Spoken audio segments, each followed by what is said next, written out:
তো এত সুন্দর ভিউ ছেড়ে মানে এই মেঘ পাহাড় ছেড়ে আমরা এখন যাচ্ছি অন্য একটা ভিউ পয়েন্টে।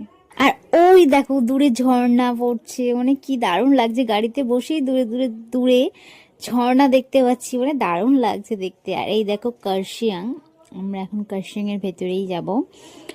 আর এই দেখো টয় ট্রেন, তো টয় ট্রেনের মানে টয় ট্রেনের রাস্তা, টয় ট্রেন নয় টয় ট্রেনের রাস্তা, তো ওখান থেকে ট্রেন যায়।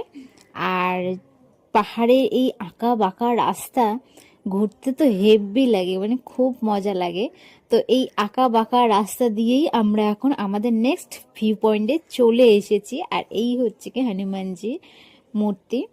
তো এটা অনেকটা বড় মূর্তি হনুমানজি, আর এখানে লেখা আছে আই লাভ কার্শিয়াং।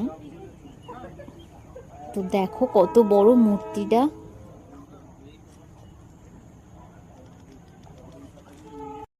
আর এই মূর্তিটার পিছনের রাস্তাতেই এরকম চা বাগান ভরে ভরে আছে, তো আমরা এই চা বাগানে যাচ্ছি। আর বৃষ্টি পড়ে না এই রাস্তাগুলো পুরো স্লিপ হয়ে গেছে।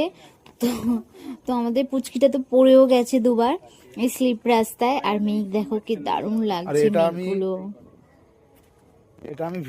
দেখো যত দূর তাকানো যায় শুধু চা বাগান আর চা বাগান, নিচে শুধু চা বাগান।